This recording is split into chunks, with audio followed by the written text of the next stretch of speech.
Hi, welcome to another episode of Money Script Monday. My name is Brian Manderscheid.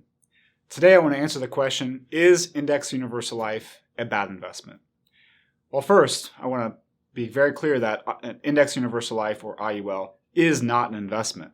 It's a long-term savings vehicle. It's a life insurance policy that has cash value growth that's tied to the stock market index, but it is not an investment.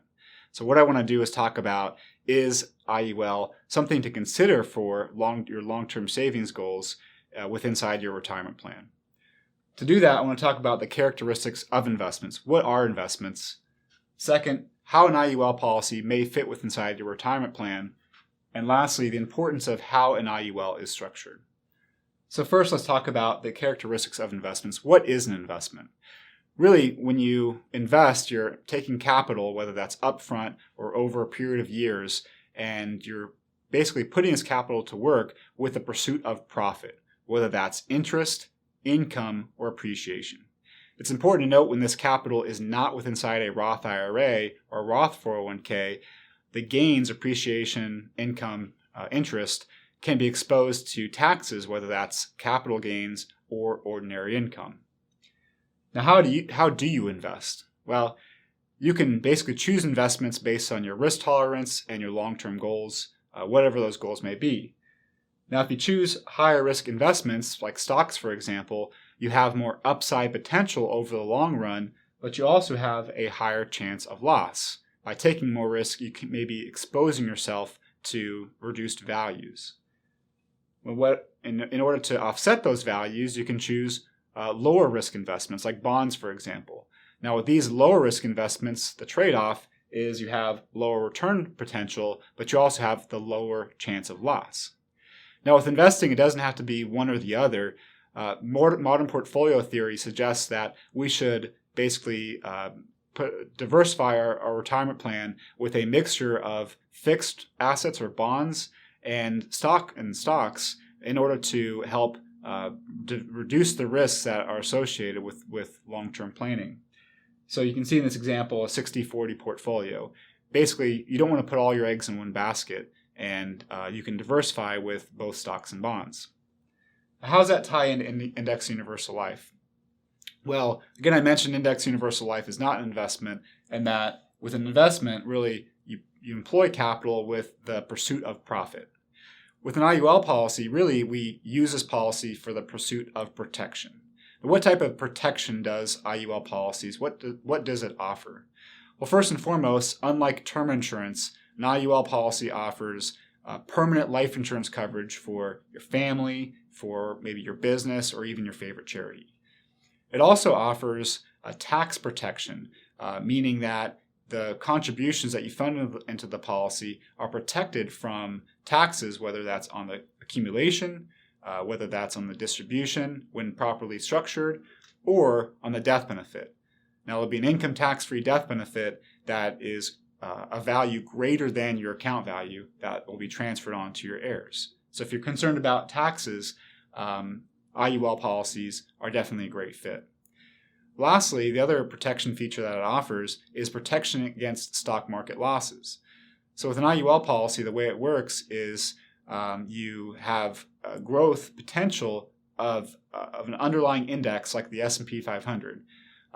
You're not going to receive all the gains. There'll be some sort of limiting factor like a cap rate or participation rate, but the trade-off for that cap rate is an annual floor of generally 0%.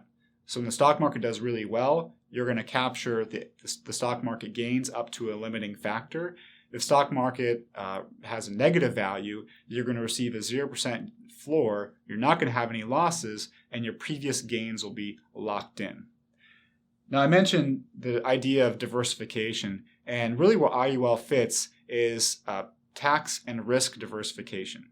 Basically, you're putting your money in a vehicle that is protected against taxation and protected against stock market losses. We view IUL not as a instead of product, but instead of an addition to, meaning that by adding IUL to your overall retirement plan, it adds additional protection against those key things, taxation and stock market losses. So again, we addressed characteristics of investments and how IUL may fit inside your plan. Let's move on to the importance of structure. Now, to go back to the original question, is IUL a bad investment? Or I guess a better way to phrase it, is IUL worth considering, or is it a bad vehicle to put your money? Well, to answer that question, we have to first talk about how an IUL is structured. The way we structure an IUL policy is we always want to buy the least amount of death benefit that the IRS will allow. The reason being are a lot of the fees, the policy expenses, cost of insurance, the surrender charges are based off of the death benefit you purchase. So if you purchase the least amount of death benefit that the IRS will allow, that means only a small portion of your premiums will go to life insurance expenses and fees, and the rest will go to cash value growth that will basically provide you with those tax benefits and the risk benefits. Now, you also want to fund up to the maximum premiums that the IRS will allow. There are limits such as a 7-pay MEC, guideline annual premium, and guideline single premium. And now if you fund over and above the 7-pay MEC limit, your policy will actually be classified as a modified endowment contract, meaning that you're going to lose some of the tax favor treatment that the IRS has bestowed upon life insurance policies. So it's really important to work with a qualified advisor who is looking out for your best interests and can structure these policies appropriately with the least amount of death benefit and fund right up to the guidelines without going over. It's also important that you live up to your end on the bargain as well.